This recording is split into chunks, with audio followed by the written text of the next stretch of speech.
Hi hello வணக்கம் and welcome to ஜெரிஷாஸ் kitchen. இந்த வீடியோவில் ஓமக்குழம்பு எப்படி செய்கிறதுன்னு பார்க்க போகிறோம். இது ரொம்பவே டேஸ்டான ஒரு குழம்பு ரெசிபிங்க. டேஸ்ட்டோட மட்டும் இல்லை, இதில் நிறைய மருத்துவ குணங்களும் இருக்குது. இந்த ஓமக்குழம்பை சூடான சாதத்து கூட 2 வேளை நம்ம சாப்பிடும்பொழுது ஜலதோஷத்தினால் ஏற்படக்கூடிய மூக்கடிப்பு, சுவாச பிரச்சனையிலேருந்து நமக்கு நல்ல ஒரு ரிசல்ட் கிடைக்குது. அது மட்டும் இல்லை, ஓமத்தில் நோய் எதிர்ப்பு சக்தி அதிக அளவில் இருக்குது. ஓமத்தில் இருக்கக்கூடிய தைமோல்ங்கிற காம்போனண்ட் ஆஸ்துமா, நுரையீரல் தொற்றிலிருந்து நம்மளை பாதுகாக்குது. இத்தனை மருத்துவ குணங்களும் நிறைஞ்ச இந்த ஓமக்குழம்பு எப்படி செய்கிறதுன்னு பார்க்குறதுக்கு முன்னாடி நம்ம சேனலை சப்ஸ்கிரைப் பண்ணுங்கள், கூடவே இந்த பெல் ஐக்கானையும் கிளிக் பண்ணுங்கள். இப்போ நம்ம ப்ரிப்ரேஷன் பார்க்கலாம். இந்த ஓமக்குழம்புக்கு நம்ம ஒரு மசாலா ரெடி பண்ண போகிறோம். அதுக்கு ஒரு பேனை ஹீட் பண்ணி 1 ஸ்பூன் ஓமம் சேர்த்துக்கலாம். ஆயில் எதுவும் சேர்க்க வேணாம், இதை நம்ம ட்ரை ரோஸ்ட் தான் பண்ண போகிறோம்.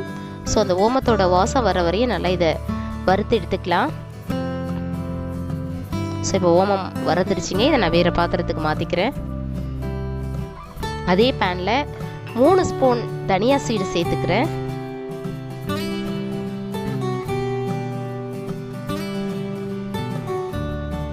அது கூடவே 10 காஞ்சி மிளகாயும் சேர்த்து நல்லா வறுத்துக்கலாம்.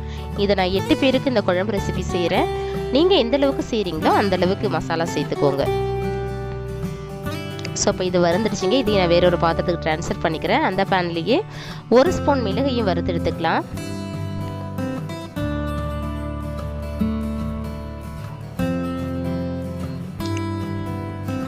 ஸோ மிளகு வறுந்துருச்சுங்க. இப்போ இதையும் நம்ம வேறொரு பாத்திரத்துக்கு ட்ரான்ஸ்ஃபர் பண்ணிக்கலாம். நம்ம வறுத்து வச்சிருக்கிற எல்லா மசாலாவையும் ஒரு மிக்ஸி ஜாரில் போட்டு நல்லா ரஃபாக அரைச்சி எடுத்துக்கலாம். இது கூட ஒரு பெரிய சைஸ் தக்காளியும் சேர்த்து அரைச்சிக்கலாம். கூடவே 10 பல் பூண்டை உரிச்சு வச்சிருக்கேன், அதையும் சேர்த்து நல்லா அரைச்சிக்கலாம். ஸோ இதை போல் நல்லா அரைச்சி எடுத்துக்கலாம். ஒரு பெரிய லெமன் சைஸ் அளவுக்கு புளியை ஊற வச்சு கரைசல் எடுத்து வச்சிருக்கேன். அது கூட நம்ம அரைச்சி வச்சிருக்கிற மசாலாவை சேர்த்துக்கலாம்.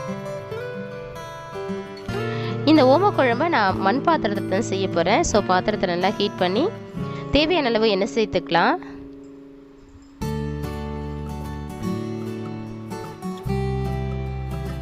எண்ணெய் சூடானதும் 1/2 டீஸ்பூன் வெந்தயம் சேர்த்துக்கலாம்.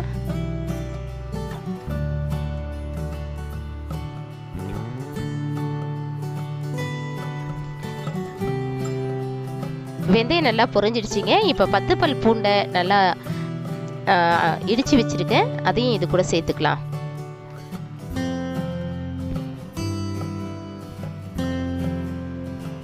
ஓரளவு வதங்கினா போதும், பூண்டு ஓவர் குக் பண்ண வேண்டாம்.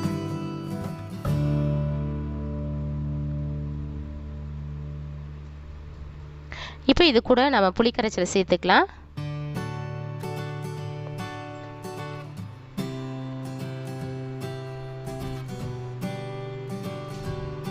கூடவே குழம்புக்கு தேவையான அளவு உப்பு சேர்த்துக்கலாம். 1/4 டீஸ்பூன் மஞ்சள்தூள் சேர்த்துக்கலாம். இந்த குழம்புக்கு நீங்கள் விரும்பினா காய்கள் சேர்த்துக்கலாம்.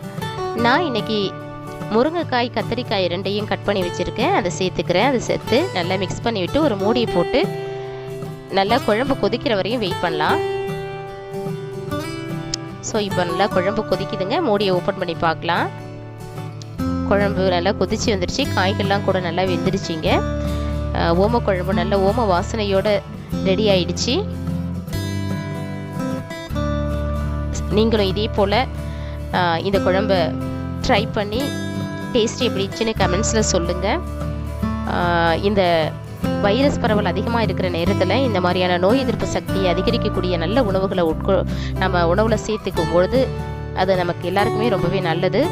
இந்த வீடியோ உங்களுக்கு பிடிச்சிச்சுன்னா லைக் பண்ணுங்கள், ஷேர் பண்ணுங்கள், மறக்காமல் நம்ம சேனலை சப்ஸ்கிரைப் பண்ணுங்கள், கூடவே அந்த பெல் ஐக்கானையும் கிளிக் பண்ணுங்கள். மீண்டும் வேறொரு நல்ல ரெசிபியோடு நான் உங்களை சந்திக்கிறேன். தேங்க்ஸ் ஃபார் வாட்சிங். Take care and by.